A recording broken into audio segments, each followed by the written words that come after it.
Dito muna sa reaction muna kayo dito sa naging pahayag itong balakin ng gobyerno natin ha.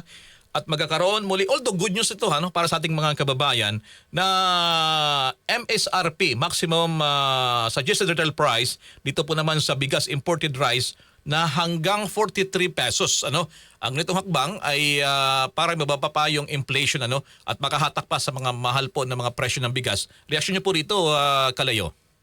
Well, actually hindi na kailangan yan kung tutusin, Elmar eh. Kasi talagang nagmura na talaga ang imported na bigas.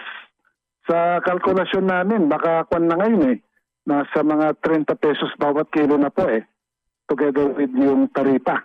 Aba? So kumbaga itong MSRP, well, maybe it's more psychological, pero actually kahit walang MSRP, talagang mura na po yung bigas.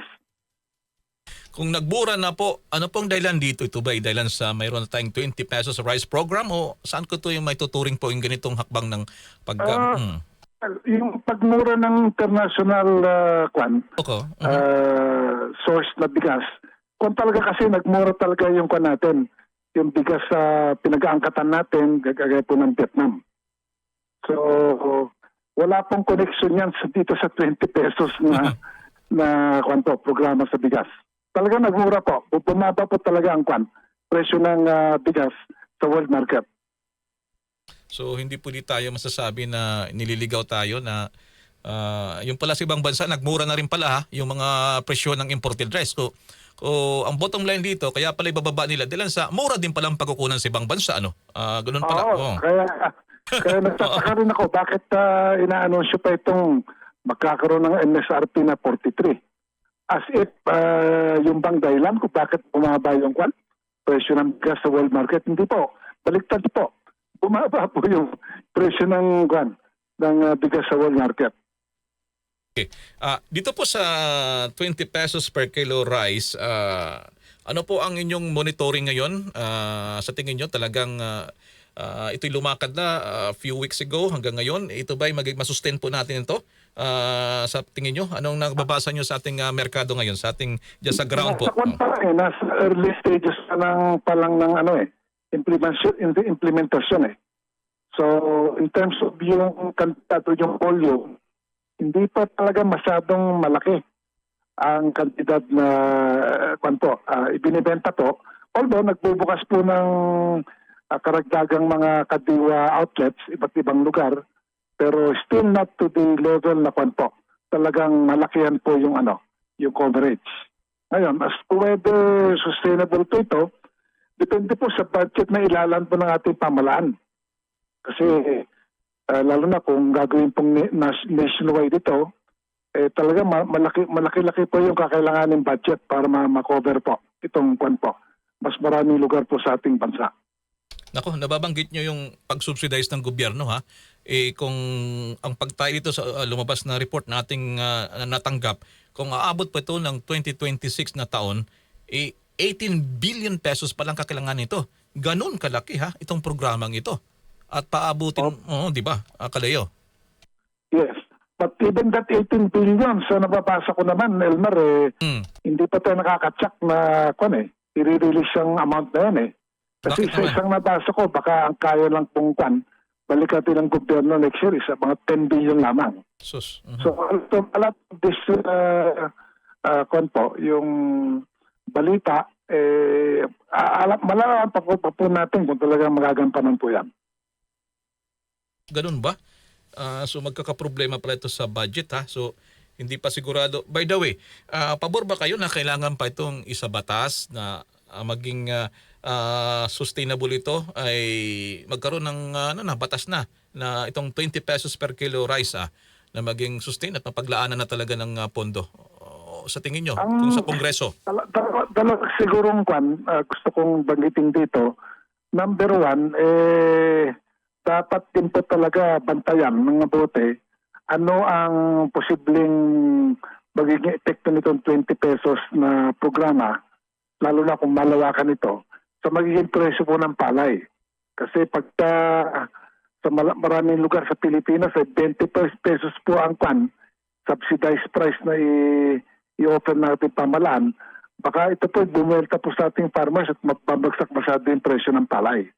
At ikalawa, mas maganda sanang kwan po yung paraan para may siguro po natin na sustainable itong 20 pesos rice program. Dapat pagmula po ito sa kwan po, paglaki talaga na ating sariling produksyon at pagbaba po ng gastos po natin sa pag-produce po ng sarili nating bigas. Otherwise, it becomes an artificial program na mananatili lang po nandyan habang napakalaki po yung ibibigay po na subsidy na ating pamalaan. Parang itong 20 pesos sa Kalayo na naging face ito ng programa ng gobyerno. Kaya malaking hamon to sa kanila. Parang di ba napasubo dito ang gobyerno? Although talaga nararapat naman talaga na ibaba talaga, ha? Kalayo.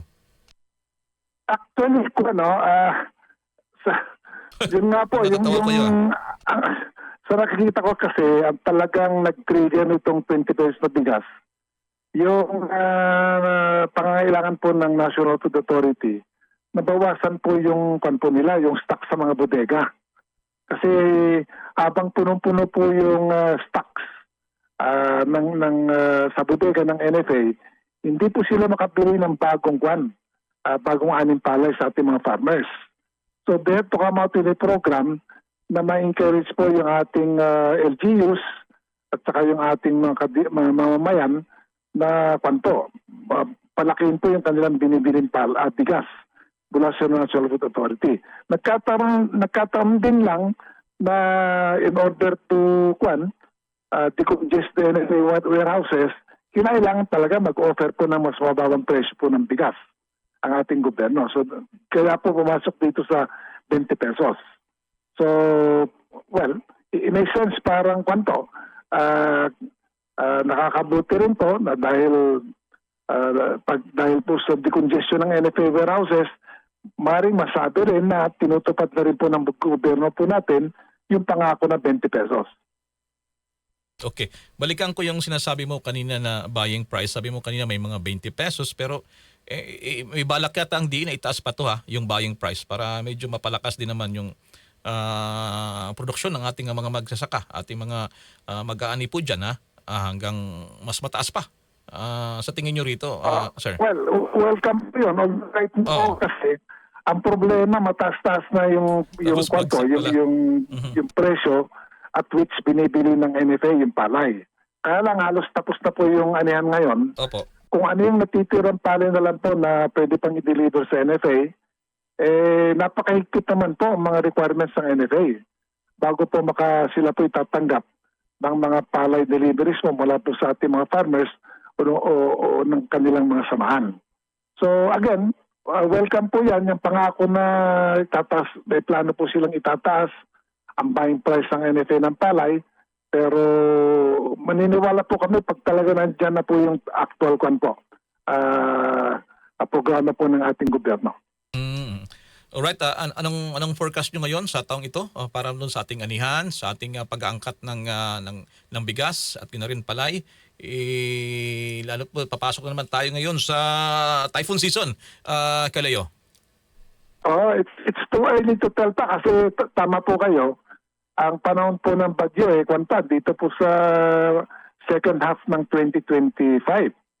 So a lot will depend kung magkakaroon ba tayo ng marami o konti lang ng mga bagyo at magiging menos lang po yung danyos sa ating palay production. Okay. Mensahe niyo po sa ating mga kababayan po na umaasa po rito sa 20 pesos per kilo rice po. Na asahan ba natin talaga ito na masustain na at magtuloy-tuloy sa mga darating pang mga taon na sir? Well,